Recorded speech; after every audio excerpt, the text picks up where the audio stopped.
if they want to go to that team, still have to beat them. I can't be making excuses. And Delon, my last question is for you, brother. What's the expectation for you guys this upcoming season? I mean, you guys were the top dog this past season with the number one seed. Of course, you guys lost to Cleveland. However, you come back in the following year. What's the mindset like coming back in next year, and especially for you? Like, what is like your goal for next season coming in with the new coach as well? My goal is to come back, better than I left. That's always the main goal. You want to add to, what your body of work. And I think as far as the team, we've been trying to win a championship since I've been here, going on 4 years now. We haven't been successful due to LeBron James, but one of these days we're going to get over the hump. Hopefully, is next year we can finally get a championship for Toronto. His name's DeLon Wright, member of the Toronto Raptors. All the best to you going forward the rest of this offseason, DeLon, into next year as well. We're definitely rooting for you. We appreciate you coming on the program tonight. Thank you so much. I appreciate you guys for having me. Thank you, DeLon. There he goes once again. DeLon right here on Behind the Mic. Great to get his thoughts. Lots of action going on around us, Keith, with the NBA draft as well. The Lakers was just announced that they picked number 25 overall. They get Mo Wagner out of Michigan. Yeah. So he comes to the Lakers at 25. There was a little guy. Yeah, it's a big guy. A little disappointment that they didn't get Grayson Allen because we had kind of wanted him. We had expressed interest in them. I thought that would be a good fit. Other people did as well. But not too bad of a consolation prize to get Mo Wagner to slide down there at 25. It remains to be seen if his type of game will transition over, but we'll see. Brad, we actually saw him play at the Elite Eight at Staples Center. We did, yeah. And he played pretty well. He was pretty dominant. I think he needs to bulk up a little bit. I think what this says is they're not going to pick up Brook Lopez. I think he's going to be gone. But, I think it's a good pick. However, I would like to see some shooters out there because I think that's what they need. And but we'll see. We'll see where the chips fall, and it's going to be interesting for sure. Oh yeah, it will be. There's no doubt. So far in this draft, I don't know if there's been a big surprise to this point. We'll go through them here in just a bit. But a lot of talk at the very outset was obviously about Michael Porter Jr. We talked about it last night, whether a team would take the risk on drafting him early in this first round. And Denver was up to the task of taking that high-risk, high-reward type of scenario. They take him overall. The Nuggets do at 14. A lot of upside, but we'll see. He really not get necessarily a clean bill of health from some of his medical reports over the last week or so. Yeah. But the Nuggets obviously they're willing to take that risk, and because they love the tremendous upside that he presents. Yeah, and I think it was just a bad move on his agent's part because he dropped so far. People thought he was going to be the top 10 pick, at least in the top 10, and he wasn't. Yeah. And I think it's because of that. It's the fact that his agent came out and said what he said. I don't know why he said that. It's a big risk. I think the Denver Nuggets picking him is a tremendous risk because you just don't know what's going to happen to him. You don't know the type of injury, what type of injury it is, and how it's going to affect him in the long haul. But hey, he's there, and I wish him all the best. I hope that Denver needs a superstar. They really haven't had that superstar since Carmelo. And so, they need a superstar, and, I think they probably see something in him that he can be that if he's healthy. And that's a huge question mark. I just would be really nervous picking up somebody who's had a reconstructed back surgery. And, and then people come out and say that he tore something, and nobody knows, like, the whole gist of what it is. So, we'll see. I think it will be. It's going to be interesting to see. That surprised me. That pick. But you know what else surprised me was the Trae Young. Trae Young really didn't surprise me. I I'm kind of scratching my head of why Atlanta is going with a guard shorter instead of other guys that were out there. I just didn't understand that because you already have Shorter there. Why would you go with Trae Young? Well, they traded they traded to Luke, Dallas. they traded Luke Donovich, and you know what? I should have saw that coming. You knew that Dallas was going to want handing off the baton, maybe Dirk Nowitzki type of player, to the next. And I should have knew that was coming. But I still scratch my head about the Trae Young thing. I mean, there's Jaren Jackson they could have picked up. I don't think the guard play is what they needed. And then what's interesting is Muhammad Bamba, where he was picked. I mean, he's going to Orlando. Well, that's great. I think that's a great place for him to go. I think that's a steal. I thought he would be gone much earlier. But that's a great place for him to go with Aaron Gordon. Immediately when I said, they picked Muhammad Bamba, well, Dwight Howard's not going back to Orlando. That crossed that one off. Yeah, that crossed that was off. Easy one. But it's going to be interesting to see where he goes. And I just mentioned this off the air to you. Brooklyn's going to buy him out.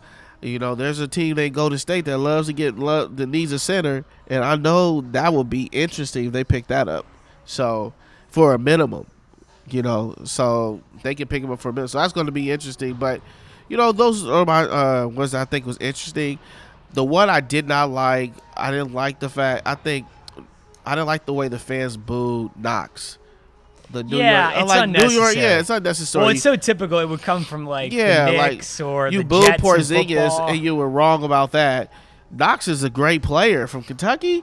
I'm like, Kevin Knox is that's a good pickup for New York. I think New York is going to come back, man. I think they're going to come back and they're going to look good. They got Michael Beasley. They have Knox. And Knox reminds me a little bit of Michael Beasley, to be honest with you. So, you got two types of players, and you see how Porzingis is going to come back. But I think those are good picks. Kentucky didn't have the sexy type picks this year.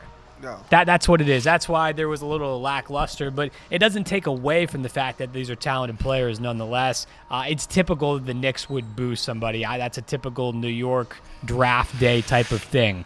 Yeah. That's not too surprising at all that they draft, because they've done it so many times before in the past.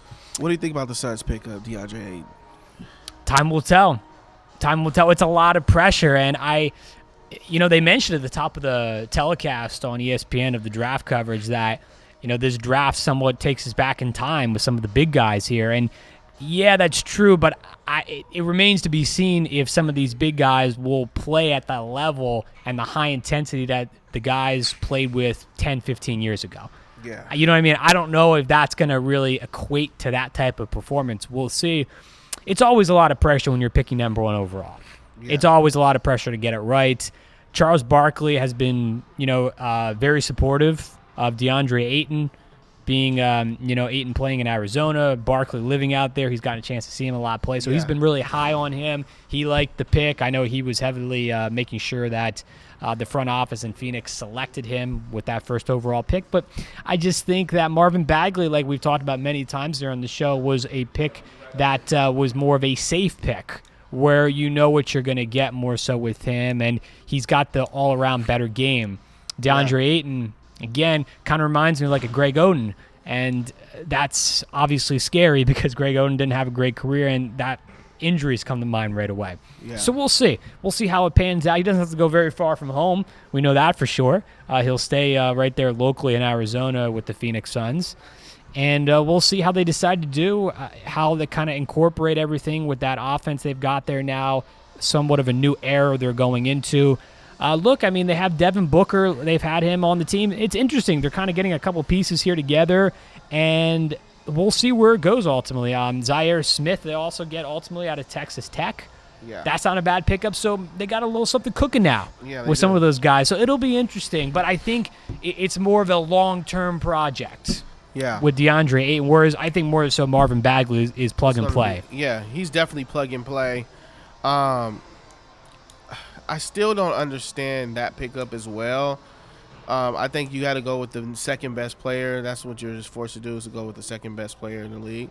But I still didn't understand that as well, because they have Willie Willie Caulkin there already. Yeah. McCaulkin. So I didn't understand that as well. But hey, it's a great pickup. You got to pick him up because he's going to put fans in the stands.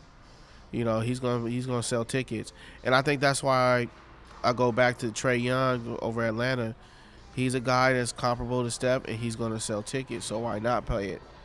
Why not get pick him? So I can understand those types of moves, and it's gonna be a interesting season. Now after this, the next thing is what is LeBron James gonna do? I love how Saxton came up like you said.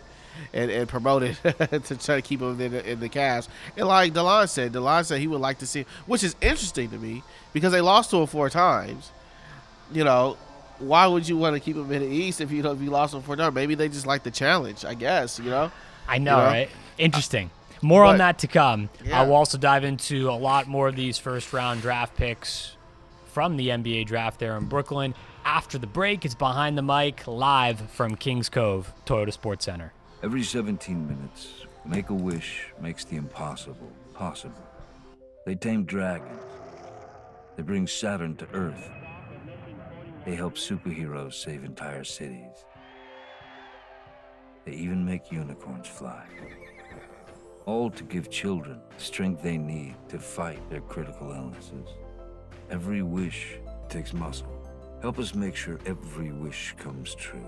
Join us at wish.org. Hi, I'm Danica Patrick and proud aunt. Watching my nieces grow, play, and learn is amazing, but not every child gets to be carefree. 1 in 6 kids in the U.S. are hungry. 1 in 6. That little girl sitting alone at the playground, she can't play like the other kids. She doesn't have the energy because she's hungry. School lunch will be her only meal today.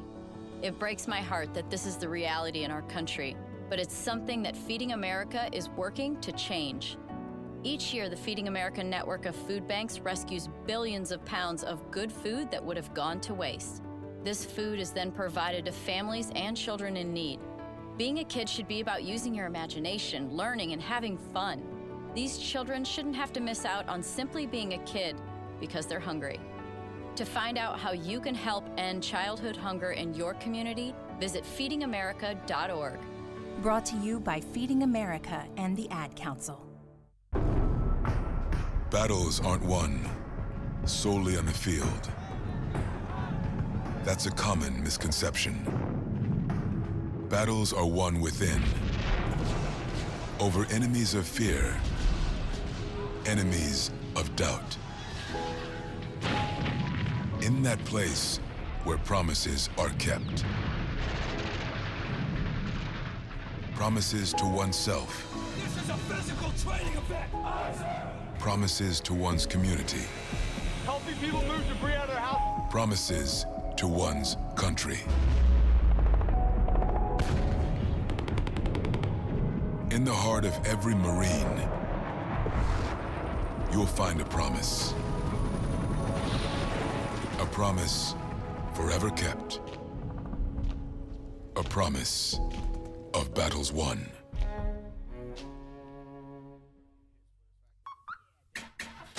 Everybody buckle up. Mom, mom, mom, mom, mom. Buckle up. Let's go. Buckle up. Can we go to the store? Mom, can we get some ice cream? Everybody, buckle up. A lot goes on in the car, but you're in control. So only move when you hear the click that says they're buckled in. Never give up until they buckle up. Learn more at safercar.gov/kidsbuckleup. A message from the National Highway Traffic Safety Administration and the Ad Council. Dave, what are you doing? Just sending a gift to Dave 2037. Who? Me in the future. I save a little money from every paycheck as a gift to Dave 2037, so he can spend it on things like anti-gravity boots or a hologram Doberman, something cool like that. I think Dave 2037 deserves it. He worked hard. What are you getting Steve 2037? I guess I was thinking Steve 2037 would just fend for himself. Well, all right, but don't expect to be borrowing my anti-gravity boots. You want to have money in your future? You got to start saving now.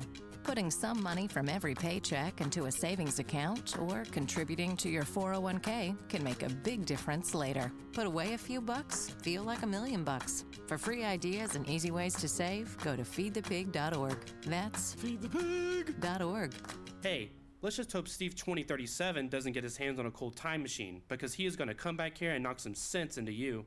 This message brought to you by the American Institute of Certified Public Accountants and the Ad Council.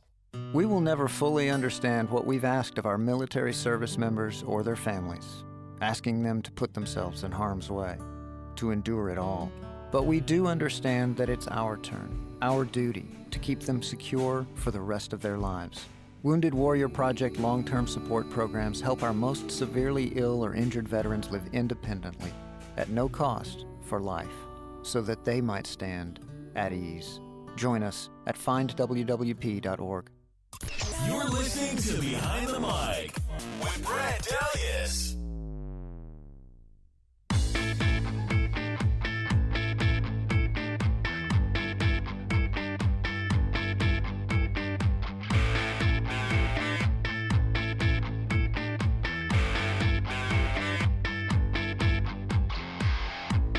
Welcome back inside Kings Cove from the Toyota Sports Center in El Segundo. Busy NBA draft night, a lot of things going on. If you missed it, the Lakers just selected Mo Wagner out of Michigan at 25 overall.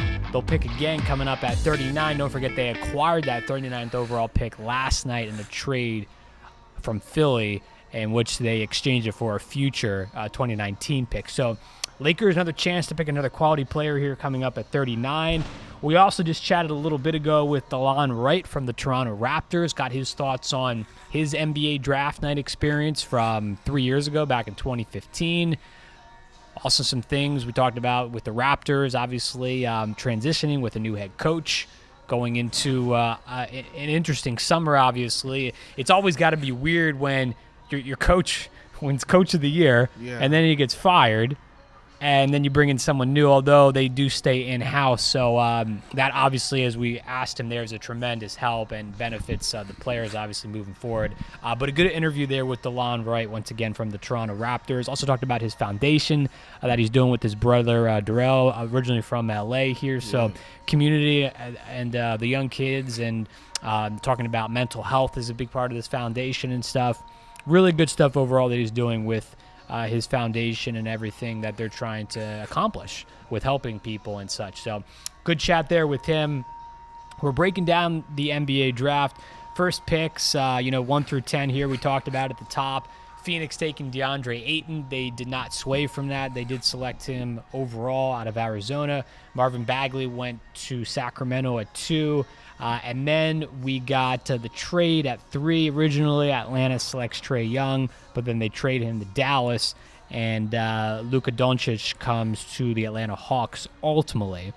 And then it's interesting, Mo Bamba goes to Orlando. You talked about that, Keith, in which that's a big steal for them. The team who got the biggest steal for me so far is the Chicago Bulls with Wendell Carter Jr. I really like that pick.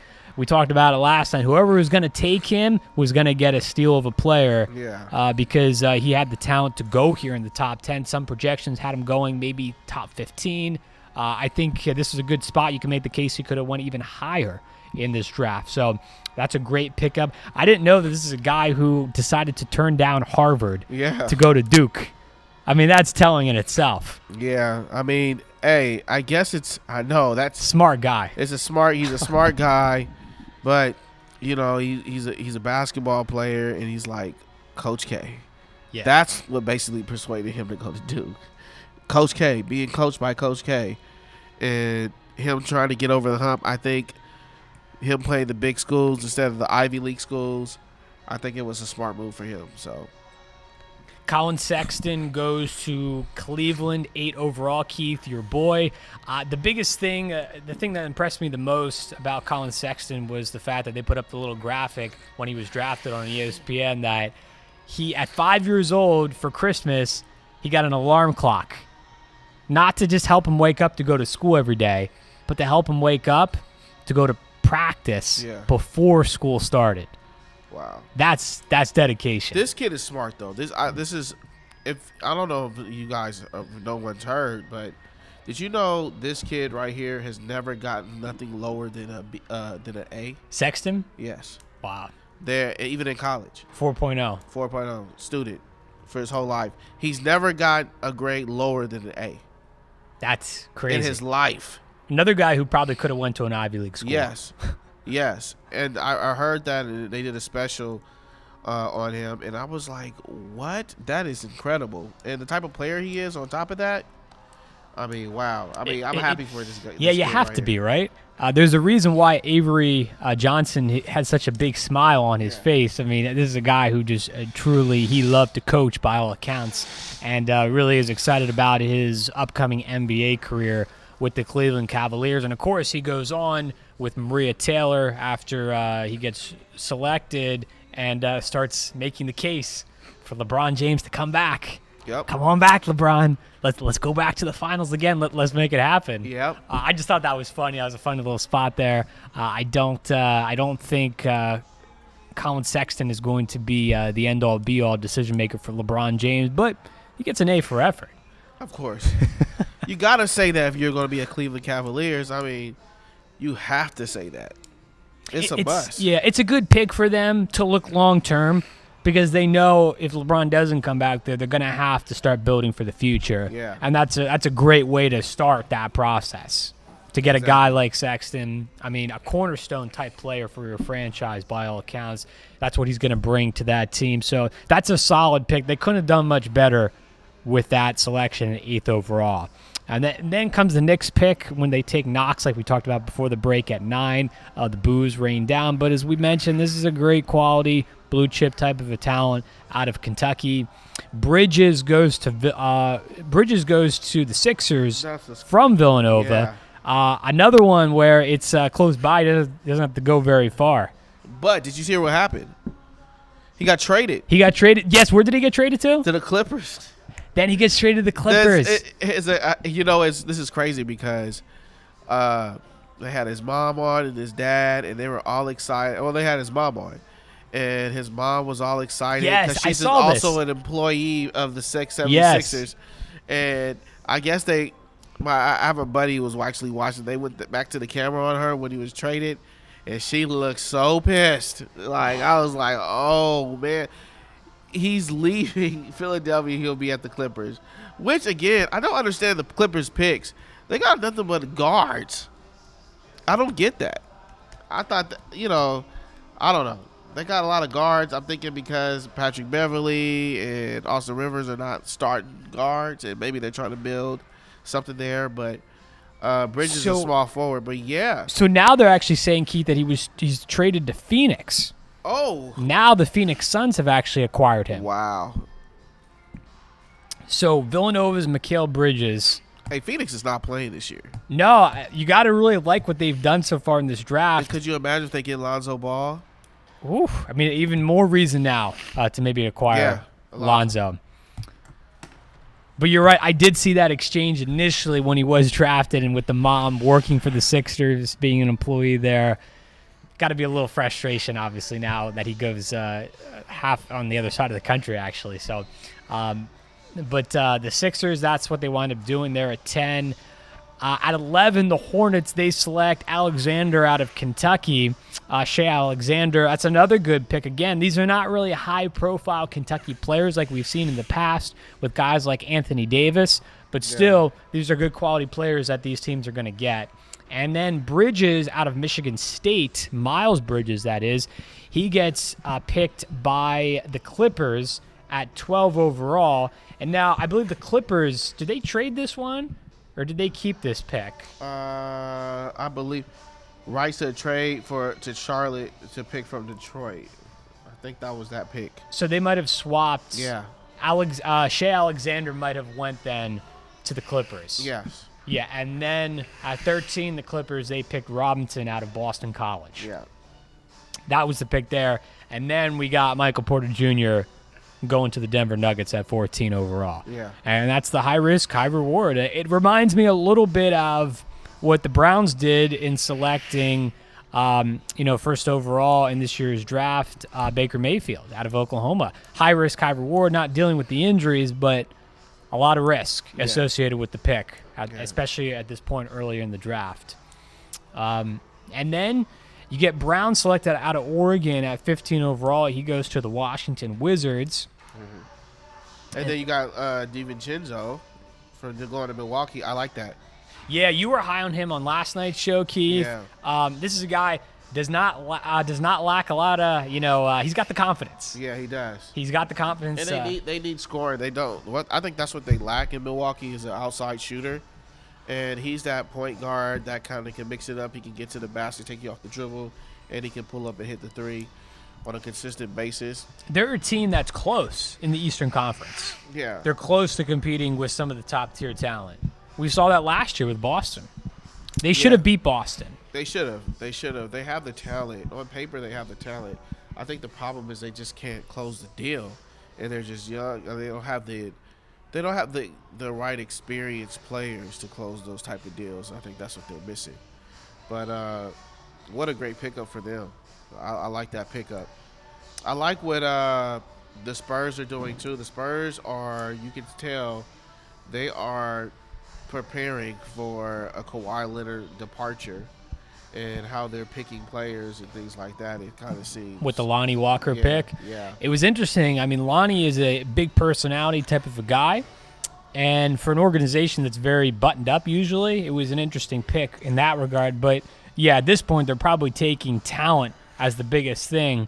Because, even though the reports came out today that as far as Kawhi is concerned, when the Lakers called here recently in the last day or so, they totally just balked at them for any type of dialogue getting started. So whether you want to believe all that or not, ultimately they're going to have to kind of accept the fact that he's not going to want to be there and look to move him. Like you said, a pick of Lonnie Walker's sorts here, that bodes well for them looking forward to the future. So not bad at 18 overall what San Antonio decided to do there. Yeah. What about Aaron Holiday going over to the Pacers? I kind of like that pick too. Historically, Pacers get some UCLA guys all the time. They got Collison. Yeah, that's true. They had Nick Collison Collison. And what's interesting about them is that the Holidays. I told you this. I think I told you this on a couple shows ago. Like how that mother has 3 kids now in the NBA. That's crazy. That's a blessing. That it really is. That is a blessing. Wow. 3 kids make it to the NBA. 1 went to UConn. And 2 went to UCLA. What a great way. And they all finished school. I think they all did 4 years too. Yeah. Okay. Finished, so that's impressive. That's very impressive. That doesn't happen often, man. That doesn't happen. No, often. It doesn't. I love the Utah pickup as well with Grayson Allen going. It's a great pick. Wow, a person coming off the bench for Donovan Mitchell. That's a great pick to get. That's a team on the rise big time heading into next year. The way they finished this year on such a high, making a deep run in the postseason, they've got tremendous upside. Again, who would have thought it just a year ago that Utah would be in a position now to really kind of just reload all the talent and reload the talent lost from the Gordon Hayward departure. So that franchise is in a very, very good spot right now. You got to love the Allen pickup. Absolutely in agreement on that one. And then we kind of look down the list here past Holiday, going to the Pacers at 23. And then we get the Lakers at 25, once again selecting Mo Wagner, the forward out of Michigan. We'll see if his game, like I said before, can translate over to the next level. Yeah. Like you mentioned, we both saw him at Staples Center in the Elite Eight against Florida State. Has the ability to be a game changer type of a player. Yeah. Can certainly fit into that mold. So we'll see how he does with the Lakers. This is a good pick, though. Yeah. This is a good pick in which you're able to get a marquee player who played deep in a March Madness this past year and was arguably easily the best player on his team. Yeah. And one of the best players in the tournament back in March. Yeah. Had a really good run for them. So that's a good pickup by the Lakers. No trade movement yet. We haven't seen anything of that sort. I don't think we're going to see that until maybe the end of the week or something like that. Yeah. Okay. Yeah, I mean, there's a lot still going on, and they're almost done with the first rounds, but we probably won't see anything until next to the end of the end of the month. End of the month, yeah, maybe July 1st, the first day the Yeah. free agency starts. It's very possible. It's very possible we don't see anything quite into that point in time. We'll have to see how it plays out. But, again, today with the report coming out that the Spurs totally balked at the Lakers' request to even start a dialogue about Kawhi Leonard, you don't really see this a whole lot in sports where teams refuse to trade guys to certain teams. Yep. If I think about it, that doesn't happen a whole lot. Usually any differences teams have between each other, they put those aside when they're trying to make trades or make certain type of transactions between teams. That all gets put aside. So with Popovich playing hardball, apparently, that organization, again, I think it's more so just to put on a front here towards the beginning. But like you said, once we probably get more towards the free agency period, once that begins, I can see that loosening up big time. I don't think they're going to be playing hardball as much. I think they're going to try to do business. They'll accommodate players too, and they may accommodate him, but they may send him to the Clippers.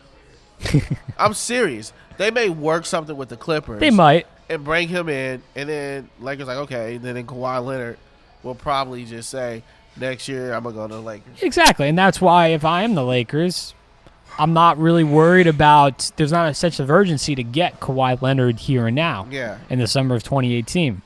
Fine. Trade him to the Clippers. I think it's kind of petty, though, on the Spurs' part, though. It is. It really is. I think there's a lot of denial about this. I think that organization feels that they did the best they could to help him with his injury and that they're really not at fault here. That's my take on it. Yeah. They feel like they're not at fault and that Kawhi is really maybe being a little over dramatic with how things played out. That's my take on it. Clearly, there's a huge disconnect between the two, and that's why this is ultimately going to fizzle out, and he's not going to return there, in my take on it. But that's the biggest thing is they feel like they've done nothing wrong. That's how I approach it. Yeah. And they feel that he should be more of a team player at this point in time. But by them just saying that just creates – it drives a bigger wedge between the two parties at this point. And I agree, it is petty that they don't want to trade him to the Lakers. I mean, if that's where he wants to go, I think you ultimately give in to that request. I mean, this is at the end of the day, this is a business, and what's best business for teams and what can ultimately help to benefit them down the road should really always take precedence over personal scores that are needing to be settled or differences among teams. Such stuff of that nature, I mean, that stuff should ultimately be put aside. So it's interesting how the true colors are really coming out here. Yeah. And, again, we'll see if that continues. I suspect it won't. I suspect that they will more so give in to Kawhi's demands here ultimately. And I would be surprised if he's still a Spur come August. Yeah. I don't think I think at some point in July he'll go somewhere. I'd be surprised, like I said, if he's continuing to be on that San Antonio roster once the calendar changes to August at that point. I just don't see it because he's going to have no interest in being a part of what they're going to do in training camp in the fall. And I see him being totally checked out at this point. We've seen that now for quite a while. Yeah. He's completely checked out. I think it's about where, I think they're going to keep him until February, though, and they're going to try to play this out and try to get the best valuable asset they can possibly get for him. They're just not going to give him up for nothing or just because he wants. Like I said, I've told this many times, they're not going to just give him to the Lakers because he wants to go to the Lakers. The Lakers is known to be one of the prestigious organizations in the franchise in history of the game, and why does Popovich have such a despise of them? Because where does the despise come in? I think because they dominated for so many years and they had Shaq and Kobe, and they couldn't just it just couldn't stand them. They were rivalries. They're rivals. But respected rivals. Yeah, they're respected rivals, but they're rivals. And Popovich is. Where does his animosity come from? I think he's an old school guy, and he believes like, look, if I trade him, I'm gonna send him out east. I'm not keeping him west. I'm not gonna be able to want to play this guy 4 times out the season. Forget that. I mean, that makes sense. That makes sense. a lot of sense. But if the deal is on the table that would benefit San Antonio in the long run from the Lakers, I mean, you have to really think long and hard to make that trade. You just don't shrug it off and say, because I don't like this team, I'm not going to make this pick. Let's look who can really help them. We got Brandon Ingram, right? We're willing to give up Brandon Ingram. Yeah. You got Kyle Kuzma. You don't need Lonzo because you have Patty Mills and you have Murray. Right. No need for Lonzo Ball. And they're going to ask for something more. I mean, this is Brandon Ingram is not he's never going to be at the magnitude of a Kawhi Leonard. Kyle Kuzma is never going to be at the magnitude of a Kawhi Leonard. And what they want is something comparable to that.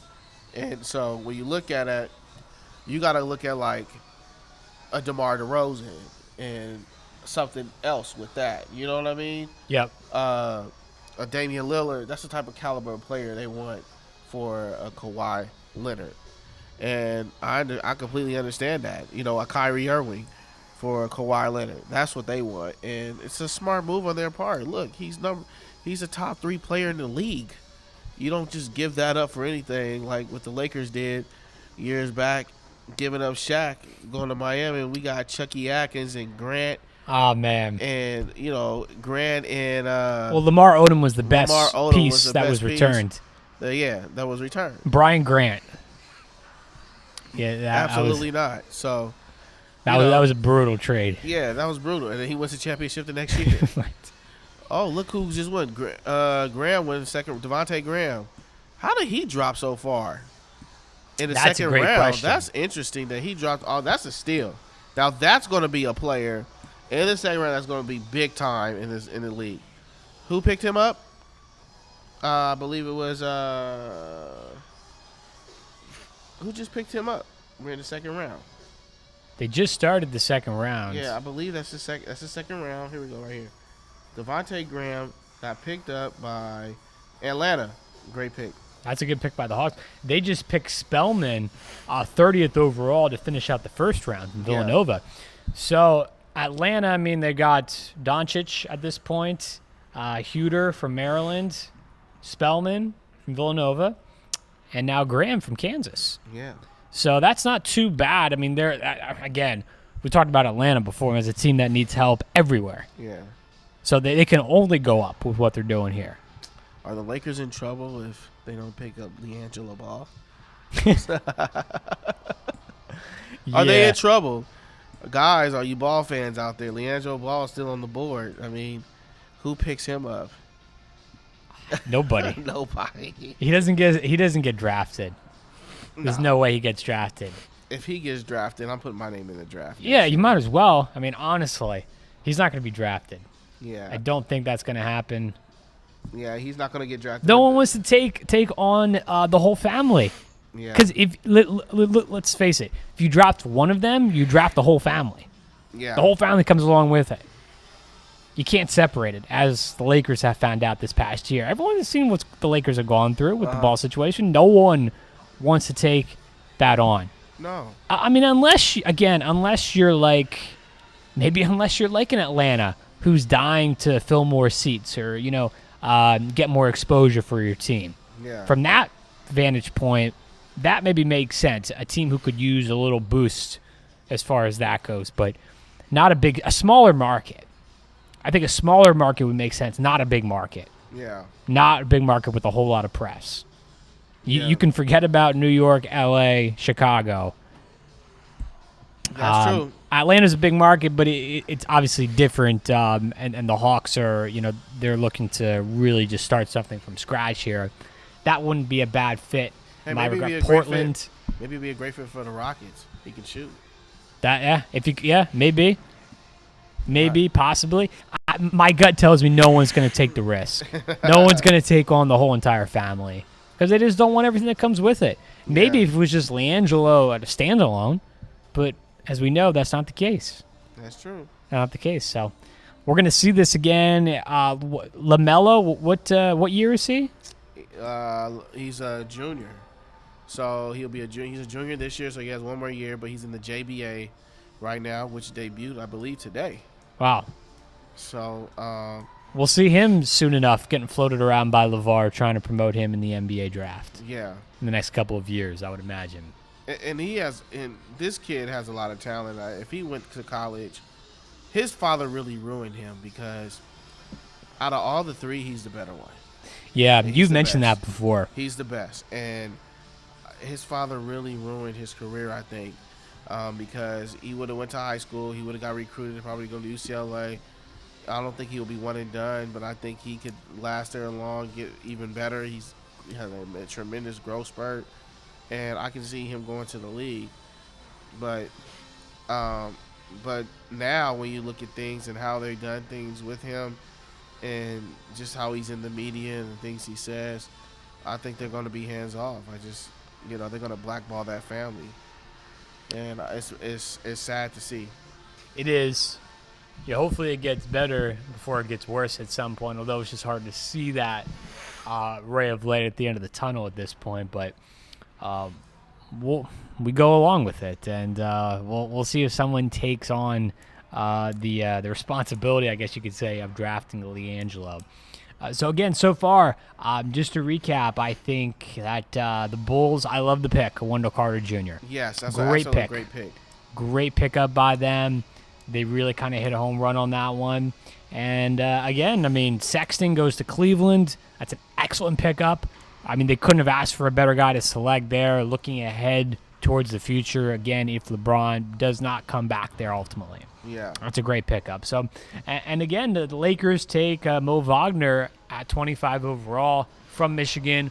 What will they do at 39 overall? Yeah. Once that pick comes up in the second round, that's kind of the next test. What are they up to now overall? Dude. We're at I have to say this too. I just think out of all the picks that are there, this is the interesting one. That the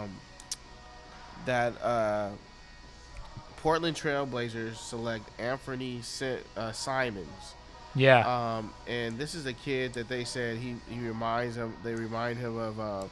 He came from IMG Academy, which is like it's not a high school, but it's like right next to a high school's academy, like another year. Yeah. They talk about he was like one of the top high school players in the country. He could be the next Penny Hardaway type of player. I didn't understand why they picked that up as their first round pick. And that's a guard. That's actually a shooting guard or a point. He's a shooting guard. So you have Damian Lillard, you got McCullough.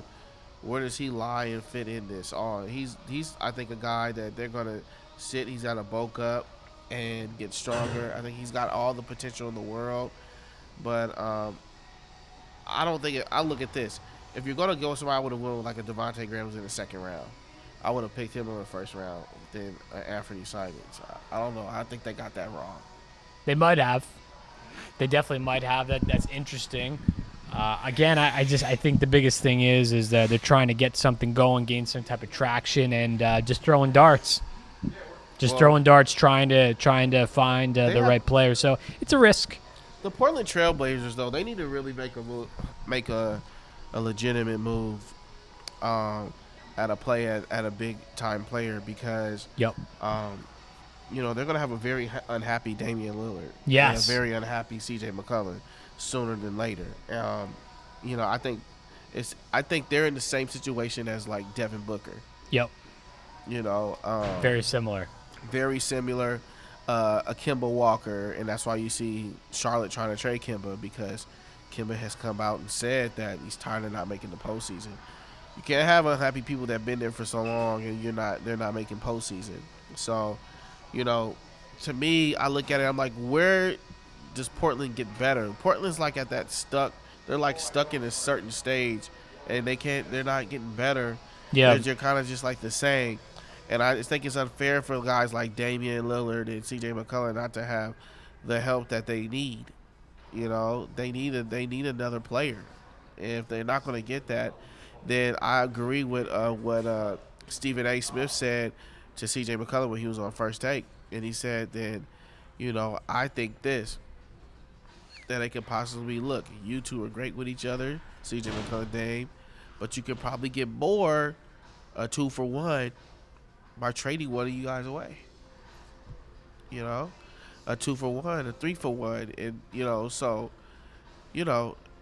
not saying that, but you guys are gonna get your money, and you probably be best for both of you guys or one of you guys. But I kudos to CJ and Damian for sticking it out and being loyal to the city, Portland. But they need help. They need help, and fast. It's Behind the Mic. We're live once again here from Kings Cove inside the Toyota Sports Center just off of Nash Street, El Segundo.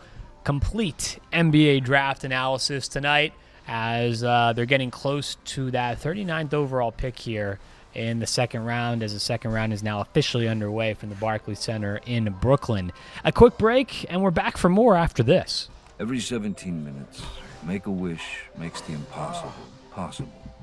They tame dragons. They bring Saturn to Earth. They help superheroes save entire cities. They even make unicorns fly. All to give children the strength they need to fight their critical illnesses. Every wish takes muscle. Help us make sure every wish comes true. Join us at wish.org. Hi, I'm Danica Patrick and proud aunt. Watching my nieces grow, play, and learn is amazing, but not every child gets to be carefree. 1 in 6 kids in the U.S. are hungry. 1 in 6. That little girl sitting alone at the playground, she can't play like the other kids. She doesn't have the energy because she's hungry. School lunch will be her only meal today. It breaks my heart that this is the reality in our country, but it's something that Feeding America is working to change. Each year, the Feeding America network of food banks rescues billions of pounds of good food that would have gone to waste. This food is then provided to families and children in need. Being a kid should be about using your imagination, learning, and having fun. These children shouldn't have to miss out on simply being a kid because they're hungry. To find out how you can help end childhood hunger in your community, visit feedingamerica.org. Brought to you by Feeding America and the Ad Council. Battles aren't won solely on the field. That's a common misconception. Battles are won within, over enemies of fear, enemies of doubt. In that place where promises are kept. Promises to oneself. This is a physical training event! Promises to one's community. Helping people move debris out of their house. Promises to one's country. In the heart of every Marine, you'll find a promise. A promise forever kept. A promise of battles won.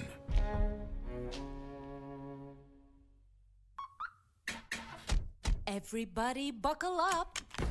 Mom, mom, mom, mom, mom. Buckle up. Let's go. Buckle up. Can we go to the store? Mom, can we Buckle get up. some ice cream? Everybody, buckle up. A lot goes on in the car, but you're in control. So only move when you hear the click that says they're buckled in. Never give up until they buckle up. Learn more at safercar.gov/kidsbuckleup. A message from the National Highway Traffic Safety Administration and the Ad Council.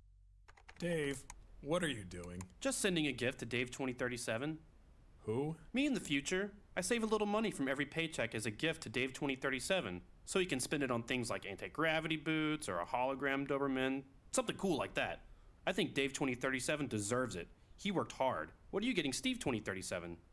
I guess I was thinking Steve 2037 would just fend for himself. Well, all right, but don't expect to be borrowing my anti-gravity boots. You want to have money in your future? You got to start saving now.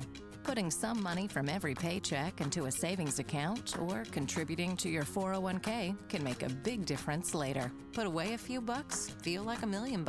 For free ideas and easy ways to save, go to feedthepig.org. That's feedthepig.org. Hey, Let's just hope Steve 2037 doesn't get his hands on a cold time machine, because he is going to come back here and knock some sense into you. This message brought to you by the American Institute of Certified Public Accountants and the Ad Council. We will never fully understand what we've asked of our military service members or their families, asking them to put themselves in harm's way, to endure it all. But we do understand that it's our turn, our duty, to keep them secure for the rest of their lives. Wounded Warrior Project long-term support programs help our most severely ill or injured veterans live independently, at no cost, for life, so that they might stand at ease. Join us at findwwp.org. This is Behind the Mic with Brad Dalius.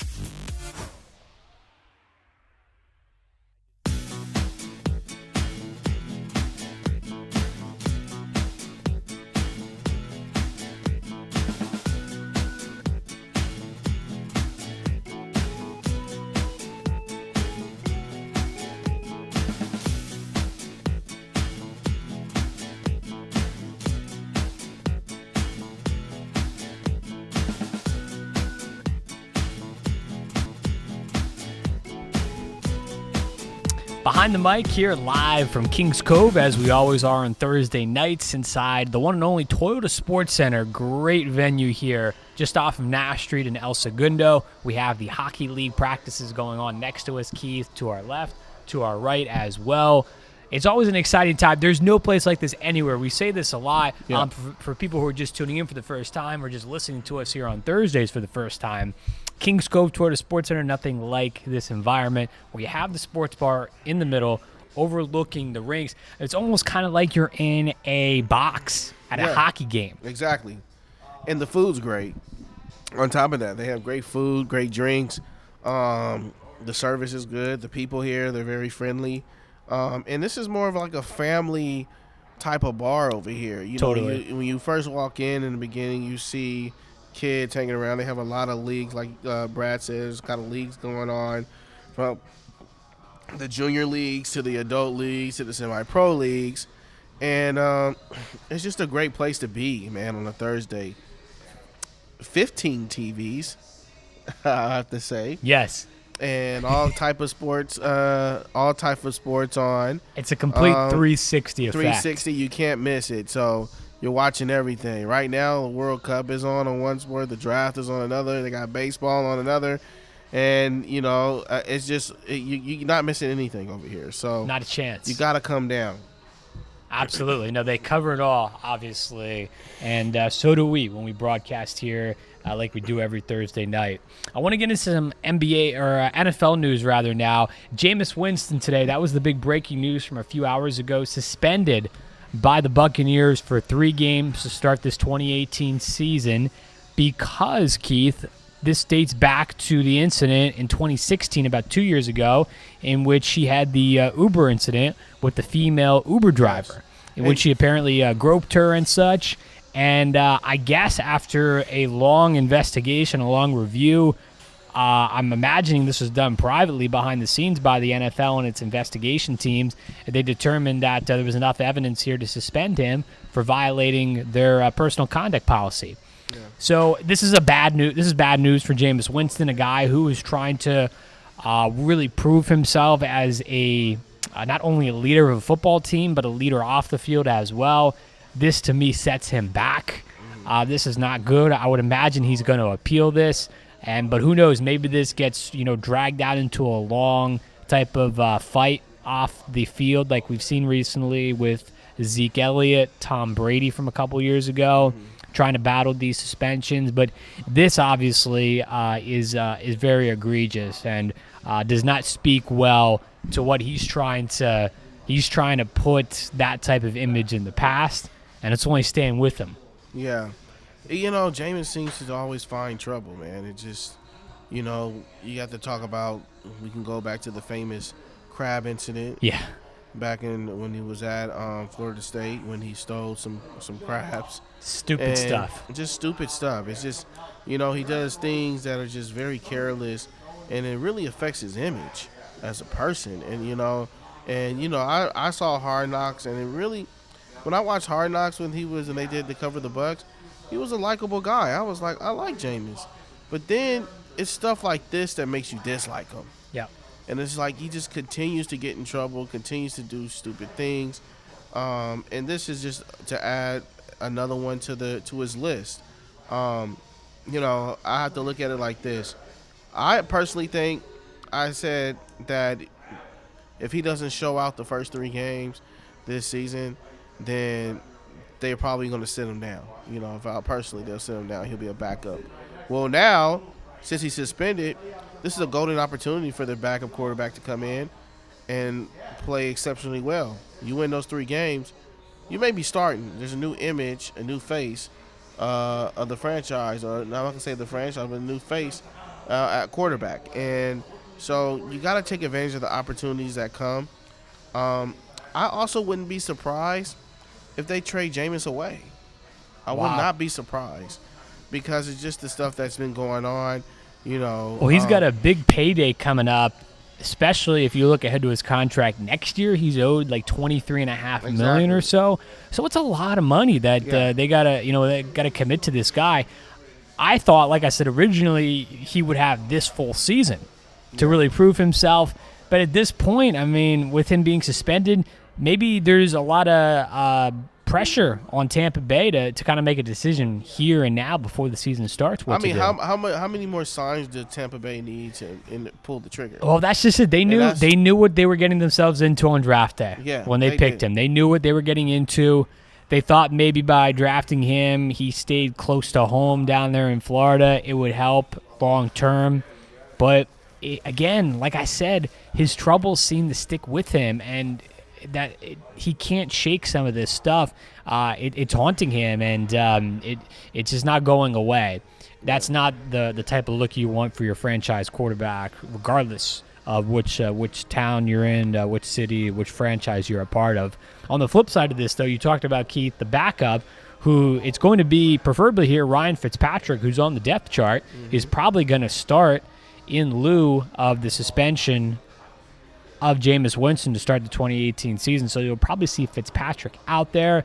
They also drafted Austin Allen this past couple months ago out of Arkansas, but I would think Ryan Fitzpatrick is the guy. Ryan Griffin is also on the quarterback depth chart. So 4 quarterbacks currently right now on the depth chart for the Tampa Bay Buccaneers. But Fitzpatrick, who's kind of been a journeyman throughout the NFL at this point. And a solid quarterback. Yeah, he is. He is. I mean, he's had a lot of opportunities over the past couple of seasons or so with different teams to kind of make a mark, to thrust those teams into good win-loss projections ultimately to get into the postseason. And, yeah, he's had some success. A quality quarterback, right? Can give you some quality starts. So maybe we see him to start the season.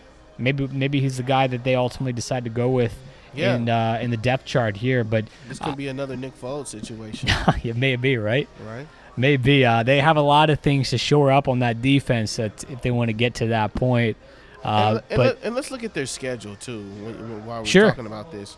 Because here you have your leader for something careless he did in 2016, now suspended.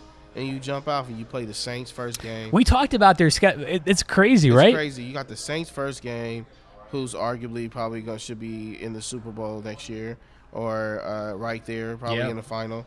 Then you got the defending champs, the Eagles, and then you got a very angry Steeler team that they lost to Jacksonville and coming back. So there goes the 3 games that you've lost, that you drop, and that's really going to really see where your team's at. They could potentially go 0-3 right away. And Absolutely. That's not the way you want to start off your season. You can pencil it in. That's a loss in New Orleans on that opening Sunday. They're not going to win that game. Yeah. There's no way.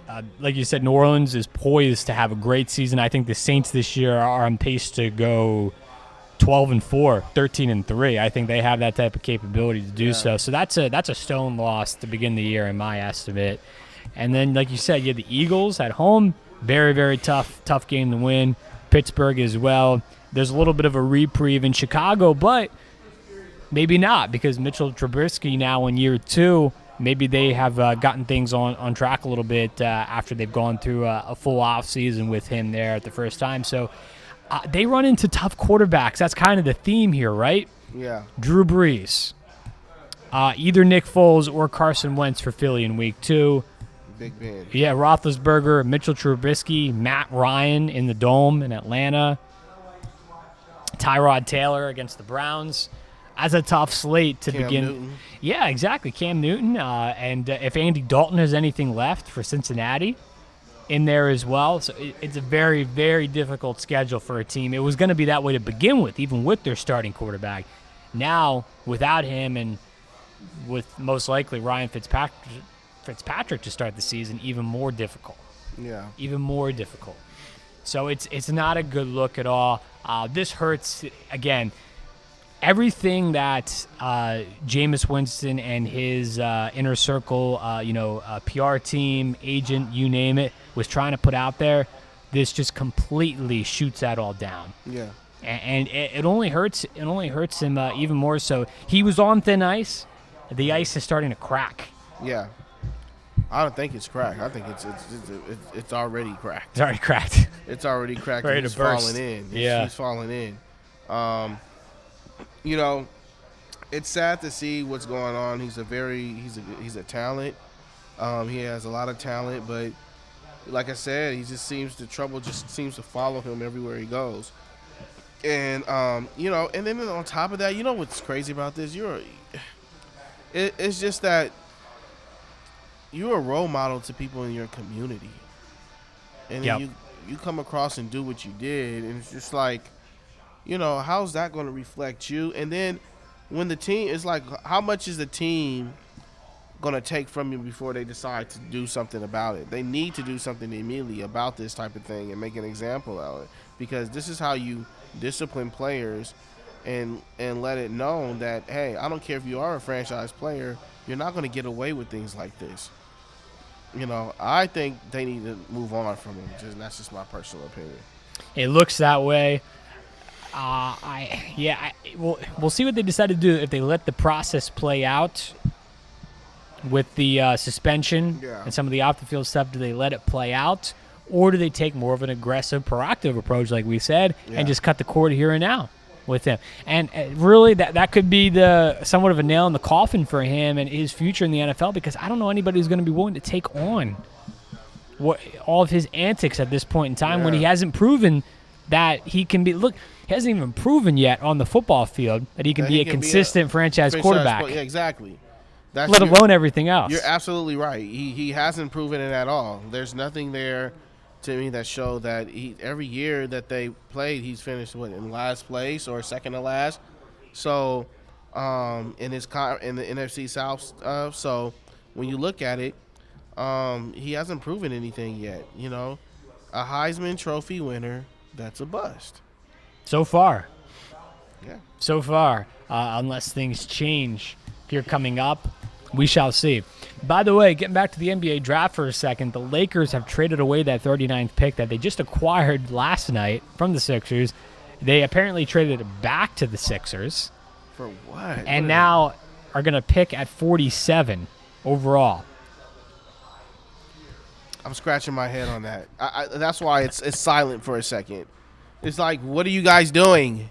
Like, now it's like, first I was all confident, like, okay, Lakers know what they're doing. Why would you trade it right back? It doesn't make any sense. To me, it just, I don't get it. Very confusing how they decided to do it.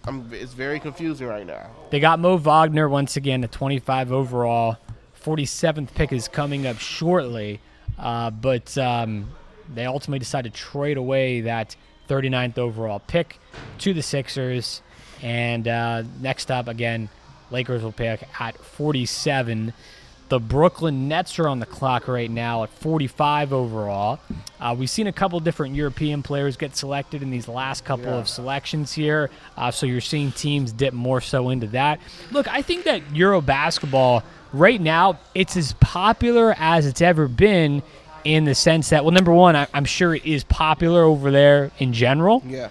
But I think in the States. Yes, it is as popular in the States as it's ever been, and you have front office executives with more confidence now selecting some of these guys than they've ever had in their history. You know why? Because the game has changed, and they're changing the game to Euroball. I mean, you're seeing a lot more. Look, you're seeing a lot more guys. What happens what did they do in the All-Star game? They changed it up where it's not against East and West. It's LeBron and Steph Curry picking teams, which I think was at first I wasn't all for it, but I think it was a great idea and it was competitive. because they want to see some defense out there. Yep. In Europe, you don't see a lot of defense out there. And you see a lot of teams, what they do is get the ball down and put it up in 3 to 4 seconds. So, what you see from Golden State plays high end, and I'm saying high end because they're the best at it, Euro ball. Yeah. They're like seasoned Euro play. Like they play the system they play. D'Antoni over there at for the Rockets, they play Euro ball. Like their system is come up, pull up a 3, take a 3 before you take a 2. So that's what you're starting to see with these teams. You're getting and then that's the game is changing. It's changing to Euro ball. A guy who I just happen to think of right now, and I'm just thinking about this. Has Kostas Antetokounmpo got picked up yet? I don't think he has been selected yet by anybody. The Lakers, I'm mad now because they could have had that next pick. That could have been them. He's going to probably be gone after this. Probably. He is definitely still on the board here if we double check it. Diallo out of Kentucky was just selected by the Nets. They just took him. And now the Rockets are on the Brad, clock he here. had over 100 people at his draft camp. I know, it's crazy. We talked about this last night. How is he not? Magic was there. How are you not? How do you not? That don't make any sense to me. They just decided to do. Wait, they're further down their trade pick. So where's their pick at now? So they're at 47, which is next. Houston's on the clock now at 46 overall. Okay. So there's 46. So they'll get this. But this pick they traded away, right? No, this is the pick they have now at 47. They traded away 39. They have to pick up Kostas Antetokounmpo. Yeah. You have to. Guys, you may see me go off here if they don't pick him up. How do you not? That is a potential. Let's talk about him for a minute. Yeah. He is Giannis Antetokounmpo's brother. He is a potential superstar. I've seen his workouts. I follow him. Hey, he's a great player. He's going to be good in the league. Bulk him up. Takes time. Oh, look at this. DeAnthony Melton just got selected to go to the Rockets. What a great pickup. Clears the path. What a great pickup. Good pickup, though, for Houston. Yes. Yeah. You need that. That's great. That's a defensive player. Can shoot. You know who that is? That's a Trevor Ariza right there. Yeah. So maybe that Trevor Ariza contract, they know that Trevor's going to probably move on, and they picked up him, DeAnthony Melton. What a great pickup. But again, we gotta. If you guys don't know who DeAnthony Melton is, who's out there, let's just recap a little bit. USC player, FBI investigation. He was going to be a sophomore this year. He decided to pull out and declare for the draft because there was an investigation on him and the team, and now he sat out the rest of the year. He's a great 6'4", 225 pounds, Big maybe guy. something like that. Big guy, great defender, can shoot the ball from 15 feet in. Got to work on his jump shot, but a great defender. I think he's like a Trevor Ariza type of player. So there you go. Rockets select him. You still got Me Too on the board, too, from Chaz USC. Me Too, Yeah. yes. But I don't see the Lakers need to pick that up because Lakers don't. They just picked up. They got Mizzou from they got Michigan center. What's his name? Mizzou. What's his name again? The Michigan center they got first round. The Lakers. They got Mo Wagner. Mo Wagner. So they don't need Chaz Me Too. So yeah, they're good in that sense. I would definitely pick up Kostas Antetokounmpo. I think that would be great. Come on, Giannis. You talk about really hitting on both picks if they're able to do that. Yes. Because I believe this is their last pick. Yes. They're done after this. Yes. So this type of selection would really be to their benefit to get a player like that, ultimately, as we know. And maybe it sets the stage down the road for a brother reunion. Yes. Yes, absolutely. Absolutely. Your second round, look, it's like you never know. You get a diamond in the rough. He's a potential superstar. Just like Kyle Kuzma. People were saying even more so upside than Giannis, right? Exactly. He's a huge steal if they can pick him up, and they don't do it. They do not. I'm Lakers pissed. do not. I'm pissed. At 47 overall, I'm they pissed. decide to go with. Now, should I take a stab at this, Keith? You want to take a stab at it? You know I'm going to butcher it. So they go with the senior out of Kansas. let's call him Civi. Let's call maybe Civi Mayuk. Saviclo Mayuk. Why would you select somebody like that? You can't even put that on the back of his jersey. Like, you can't even. That is going to. Why would you? No announcer. Every announcer who's going to go, he comes in the game, they'll be like, why are we? Why? I can't even say his name. Number 10's coming in. Yeah. You can't even pronounce his name.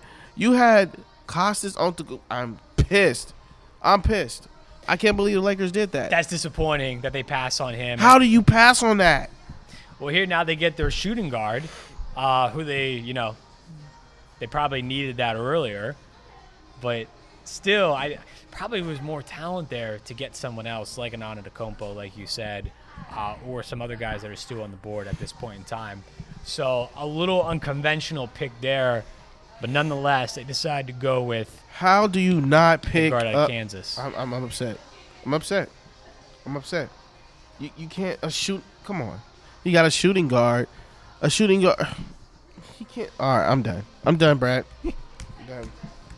So nonetheless, the Lakers, by all accounts, unless there's some more trades to come, are done with this 2018 NBA draft. So there you have it. 2 picks by the Lakers so far.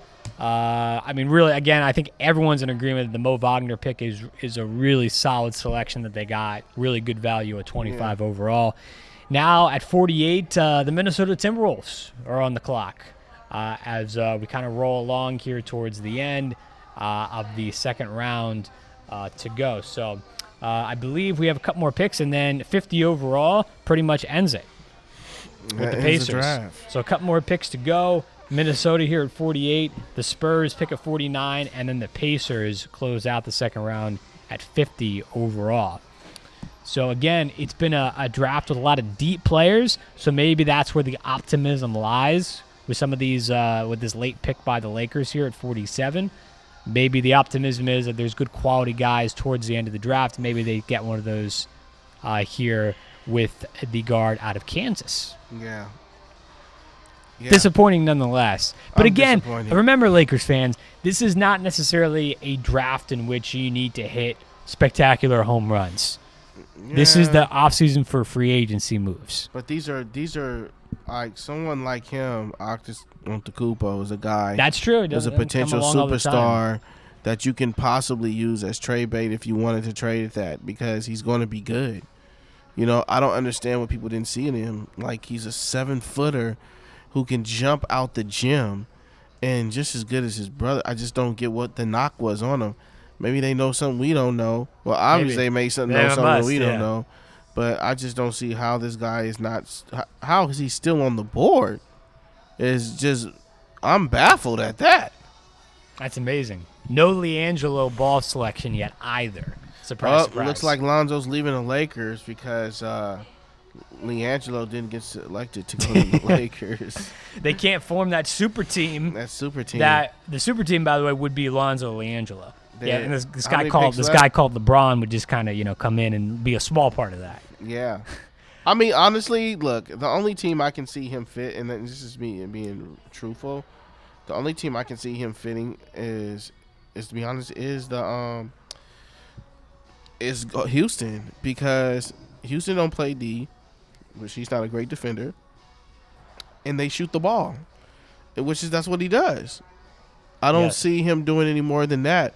The problem is you don't know where you're going to play him. He's not a great ball handler. He's that type of guy where he's trying to back you in and shoot over you, and he's short, he's not tall. So guys are going to block that all day.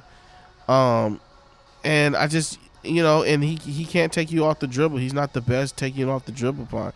Like LeVar Ball said, out of all his players, he's the best scorer. Give me a break. That means you obviously don't know basketball and talent. Clearly not, because right? your other son is the youngest is the best in terms of scoring.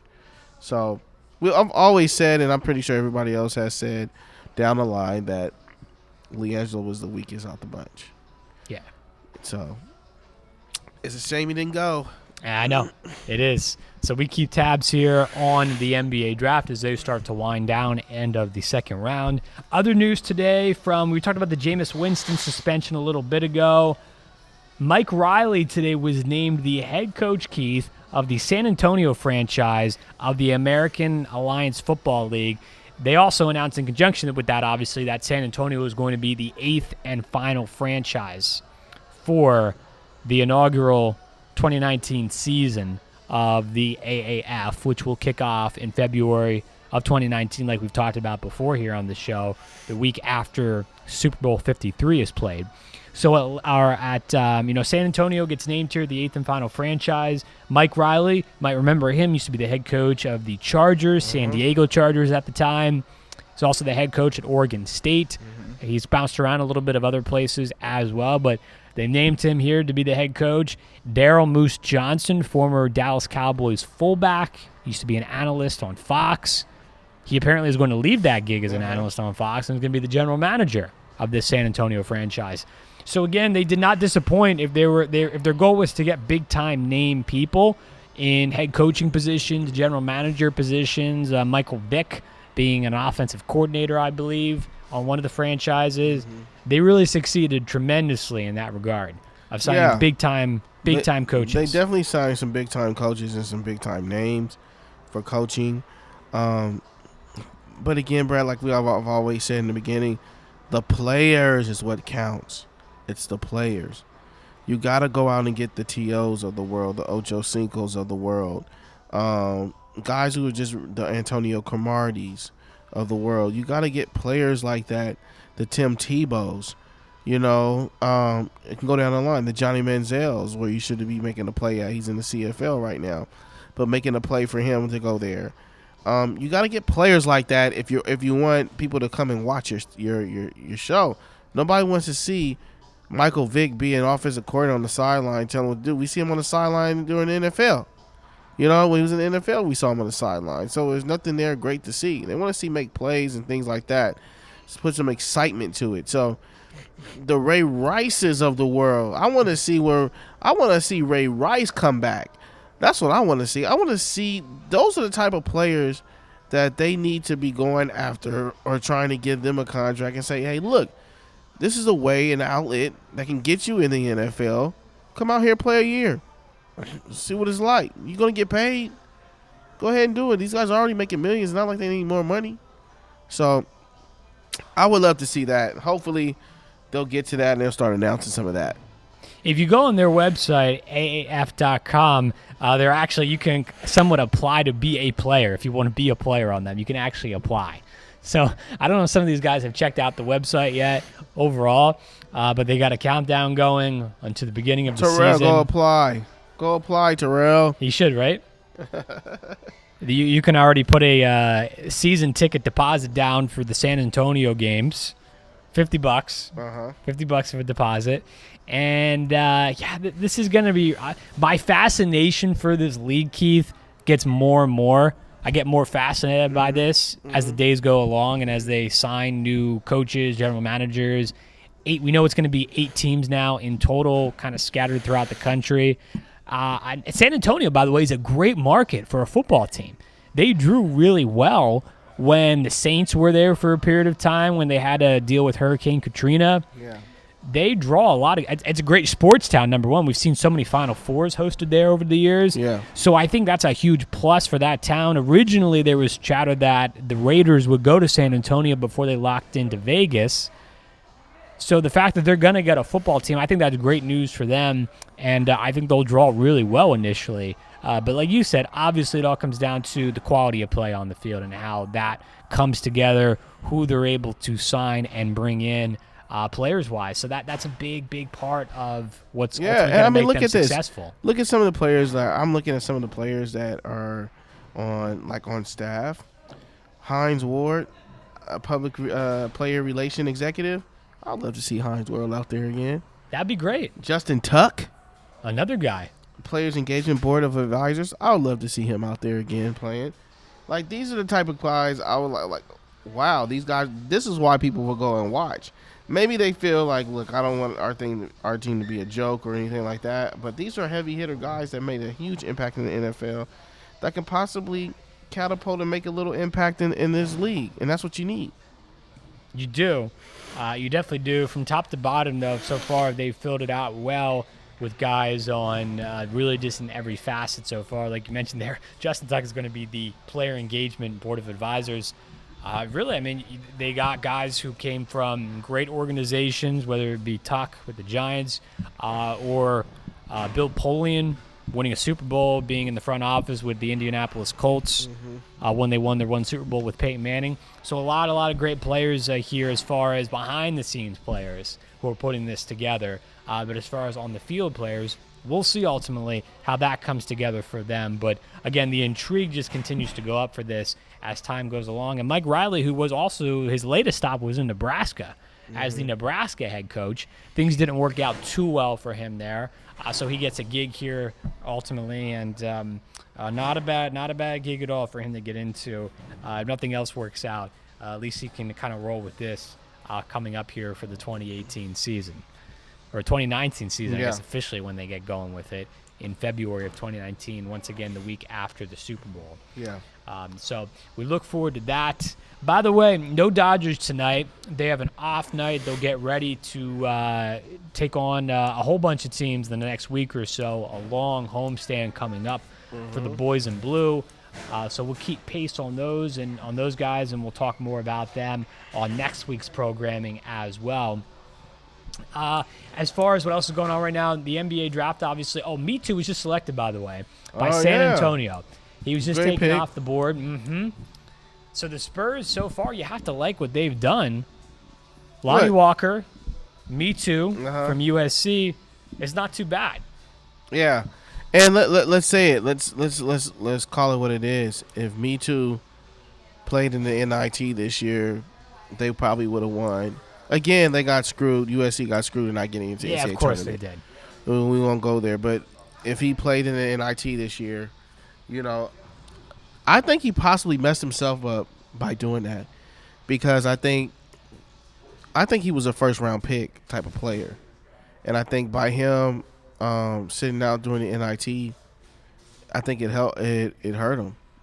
It surely did. He could have arguably went a lot lower, like you're saying here, Keith. He could have had the potential to do it. He's got that makeup of a player, a bit of a project long term, but you could see the makings of it. He's got the foundation, so to say, to kind of get on a path here to do great for any team and to be a huge asset to what any team's doing. So that's a good pick by San Antonio, selecting Me Too there at 49th overall as the 2018 draft starts to wind down. I have a question to ask you, because I've been wondering about this. Dwight Howard was traded. Do you think this is the last stop for Dwight Howard? Where should Dwight Howard go? Who should pick up Dwight Howard? Ooh, that's a great question. At this point, the Boston Celtics might not be a bad fit. Yeah. Boston may not be a bad fit. I could see him going there potentially. I mean, at this point, he wants to go to win it, right? Yeah. He's never won. That's really the thing that is holding him back. I mean, he has the stats, like we discussed on last night's show. He has the stats to really back up a lot what he's been able to do. But really just having the ability to go somewhere to a team where, he's not going to be looked at as the main guy. That's the thing. He's never really been that player ultimately. After he left, Orlando, that was it. And interesting thing, this is a guy that was arguably the best center in the NBA. And now he's just fallen off so far, and there's been reports that people don't like him in the locker room. He's not a good locker room guy and things like that. Which is really, I'm like scratching my head about that, because he seems like a likable guy. Yeah, it's on paper, and you're right, he does. So I don't understand that aspect of it, that he's not a likable guy. But I know that some team can use him. And I mentioned earlier in the show, and I'm gonna mention it again. I think Golden State should definitely entertain that. The fact that why not? They're entertaining everything else. They're talking LeBron. They're talking to all these many players. They can get Dwight Howard at a minimum, and they don't have to sign JaVale McGee back. If they don't want to sign him back, you put Dwight Howard. That's a more offensive player and defensive player. Exactly. It makes sense. It makes a lot of sense, and he doesn't have to be that main guy. Dwight go in there and just block shots, get rebounds, throw them to him time to time for the lobs and things like that. I think it would be a great pickup, but he's better to stay in the East than the West. You think so? Yeah, I do. Why? He gets lost in the shuffle in the Western Conference. Too many good teams. There's too much depth. Especially if he goes to a team that is not if he goes to a team that's not one of the teams who's ready to win a championship or at least compete for one this upcoming season, he's going to get completely lost in the shuffle. Here goes one. Go for it. Portland Trailblazers. Ooh, that's not bad. C.J. McCollum, Damian Lillard, Dwight Howard. That would help to keep Damian Lillard happy. That would keep Damian Lillard happy. That puts Dwight Howard in a smaller market, and I think it works there. That's not bad. We've been talking about Portland a lot over the last several weeks, couple months or so, about how that's a team that has the ability to really, a lot of players could easily come there and slide right into what they're trying to do. Yes. Not a lot of people are talking about it, but they do have the ability to do that. Yes. That would be very interesting. I still think he would be best, though, in the East. But where in the East? I think the Boston Celtics. Boston Celtics is the only one? That one comes to mind right away. He's been around the East so many times. He's been with teams. He needs to go with teams that, if he goes to Boston, he's not going to be the focal point of that team. They've already proven. I mean, they're already proven with all the injuries they went through last year. This is a team that easily can get to the NBA Finals next year in the Eastern Conference with Gordon Hayward and Kyrie Irving coming back from injuries. They can easily do that. I mean, if you add Dwight Howard, to me, if Dwight Howard goes to a situation like that, it's more so to appease to him. Yeah. Than, they need him. It's not at this point in time. He's a great player still in the sense of he's been able to compile stats and he can benefit you, but he's not going to be the main focus of a team who's ready to win now. That's what he needs to go to a place like that. But that's why I say Golden State, because they're going to win. Yeah, I mean, sure, if it's anywhere in the West, might as well go to Golden State, right? Yeah, for a minimum. You're already going to get paid. Brooklyn's going to buy you out. You're going to get paid your money, and then you get the minimum from Golden State. That is huge for him. That is, oh my God, that is really huge. You have to entertain that idea. And if I were teams in the West that have players that you're really at a standstill, you really do have to make a play for them because it can possibly help you. I don't understand why Charlotte wanted out. I don't understand that. The only thing I can think was Mitch Kupchak and the history they had, and that's why they got him out. But I would think Jordan would step in and say something. Well, that's just it. Where's Michael Jordan in all of this with that trade? And I think what it was is what people were saying is he has this huge contract coming up, and they didn't do any better than what they did last year. And so they were like, ultimately, I think they were going to keep him if they didn't make the playoffs this year. If they made the playoffs, I think they would have kept him. But they didn't make the playoffs, so they let him go. And so I get that, but I still think, again, you got to keep your star happy. Yeah. And Kemba Walker. Yeah, you got to keep him happy. And they don't know how to win. They're still trying to figure it all out in Charlotte. They don't know how to win there yet. How long do you need to figure it out, though? They've been there for a while. You know what I mean? Oh, I know. I agree with that. I'm just saying the reality of the situation is that they are still trying to figure it out. Yeah.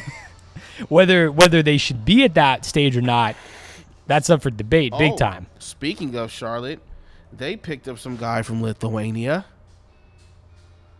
How do you pronounce his name? Kulboka.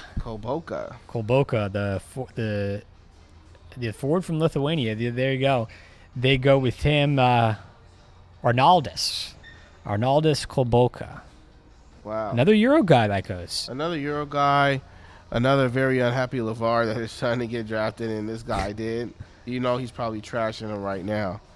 Oh, he's got to be. Absolutely got to be. He played on LiAngelo's team. Oh, man. That's right.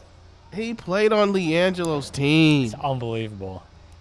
And he didn't get Well, the maybe if they would have stuck it out in Lithuania, maybe if they wouldn't have come back here so quickly, Yep. maybe it would have been benefited Leandro a little bit better than it is at the moment. Unbelievable. Unbelievable, right? Hey, we got some breaking news to share here on Behind the Mic as we wind down this show. Behind the Mic has officially been picked up by KBC Radio here in Los Angeles. Yes, sir. It's awesome news. Not just for the two of us here, but for everybody that's really kind of contributed outside of the main production of this show to help us move forward, for KABC as well. They currently, Keith, don't have a sports / any type of entertainment show. Yeah. They've been searching for something. We've been searching for some type of network like them to basically kind of lock arms with and move forward. So we're super excited about it. Can't state that enough. Absolutely stoked. We will officially be starting Monday, August 6th, just over 6 weeks from now. That's excellent. And daily. Yes, daily show Monday through Friday, 11 to 12. Talk radio, 790 AM on the dial, KABC, KABC.com. It's going to be a lot of fun. We've got a whole bunch of guests I know we have lined up, people we've been looking at as far as ultimately having on the program. We're super excited to not only introduce them to the program eventually when we do have them on, but introduce them on KABC Radio. So a lot of great things to come. Yeah, it is. It's great to see.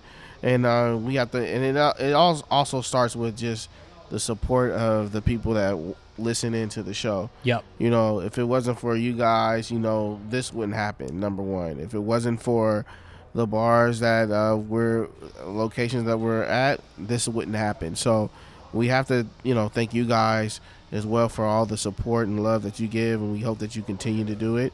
I hope you continue to follow us as we go to KABC Monday through Friday. It's a little late, our time slot, but hey, we're here. We're here for you. I think you can definitely it's a late time slot, but it's a great slot that we're getting. So, true fans, they're gonna listen to you regardless. Absolutely. So we're happy about that. And hey, there's a lot of great late night, especially like sports programming here in the Larry LA Elder area. show. I mean, come on, let's go down the list of many late night shows. There's SNL? great. There's tons. I mean, there's tons, especially like sports here in LA. There's a lot of different great sports anchors and reporters.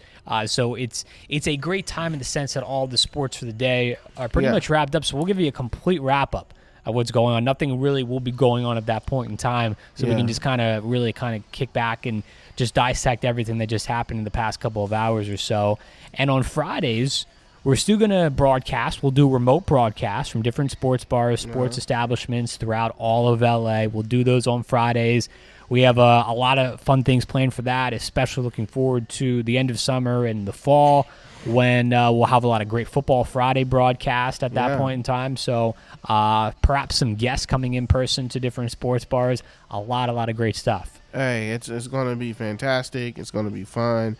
We're looking forward to even meeting some of you fans out there who listen to us all the time. Yes, absolutely. It's going to give us an opportunity on those Friday broadcasts to get even closer to different people now that we're reaching a much wider range of people. It's one of the top radio stations in the entire country. Is the top radio station. It's right up there. It's right up there. It's number one, I believe, KBC.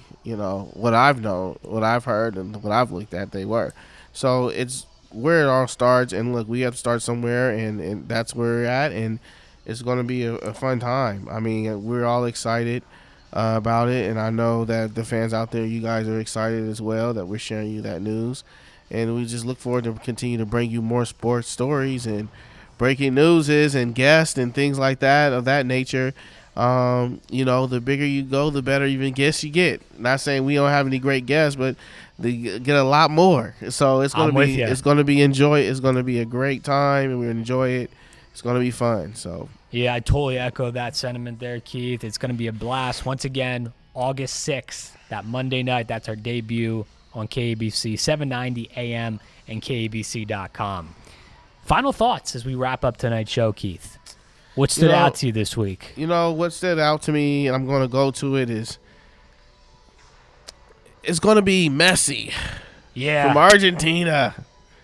You know. Well, you know what? They've had so many promos, right? Especially Yeah. on Fox, and I'm sure they've done it in Argentina and other countries abroad as well, that this is his last World Cup, which a Yeah. lot of people, if you're just a casual soccer fan, you probably don't know that.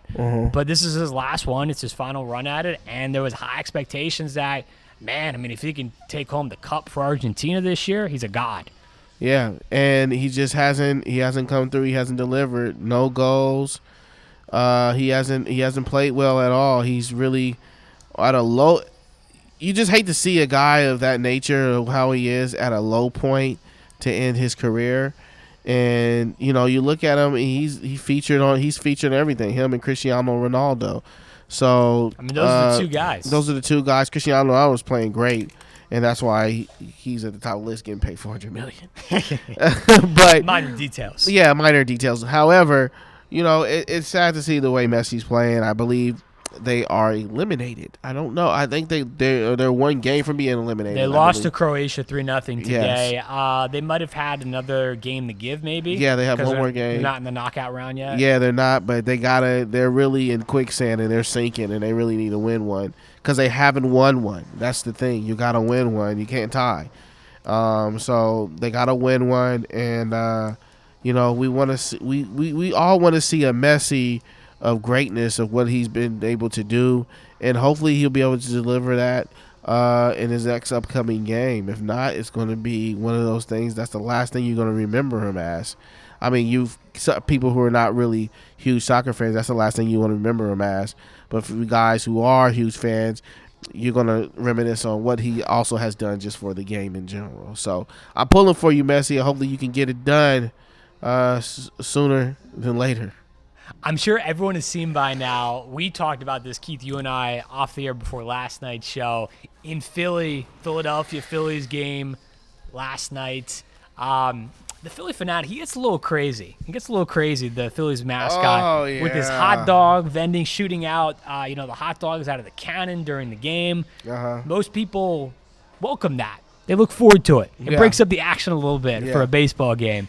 Well, one fan, that being Kathy McVeigh, she was not quite ready for it, and the hot dog flew out of the cannon and whacked her right in the face. Man. All black and blue around the eye. They're gonna take away cannons now. She's not suing. She's a big Phillies fan. She plans on attending future games, but you got to be ready for that, though. That's the thing. You do. Like, I don't know what she was doing exactly, if she wasn't quite prepared for what was to come, but you gotta be heads up. It's not only hockey games you got to pay attention to with the puck. You know what I mean? Like, that's probably the most violent. As far as, if you take your eye off the puck, and that's potential to be deadly. Yeah. But there's other sports too. I mean, baseball, you got to keep an eye on what's going on. Even with all the netting now that they have, not just behind home plate, but along the first and third base sides, you still got to keep an eye out all times. Well, I'll tell you this, Philly, you need to do something for that young woman. That's true. They got to do something. You got to give her some free tickets or something, man. Maybe some season tickets, free parking, and some free hot dogs. Why not, right? Now, in her defense, she did have a shoulder injury going into this. Yeah. So it caught her off guard, and she didn't have the range of motion she usually does, apparently, with that shoulder to kind of, get the hand around quickly enough to shield her face from getting hit by the hot dog. But nonetheless, as she mentioned, it happened in a blink of an eye. Yeah. So we hope she's okay. Yeah, exactly. We definitely hope she's okay, and It seems that she's taken the joking approach, sort of say. She's kind of making it comical at this point, which is good to see. Yeah, it is. And as we wind down the show, Brad, I just want to say this is the last pick of the NBA draft. The 76ers are up. Sixers on the clock, the final one. Who do they go with? Leangelo? Does he get in? No, he doesn't. We got 20 seconds. Do we have time? They're more likely to take Antetokounmpo than LiAngelo Ball. If they don't take Antetokounmpo, that is going to be ridiculous. Really, what's the knock? It's in now. What do they Costas say? Antetokounmpo. Oh, Brad got it right. Get the applaud button for that. Wow. The Sixers take him, but he should have went to the Lakers. Yes. You know what? And I just have to say this before we end.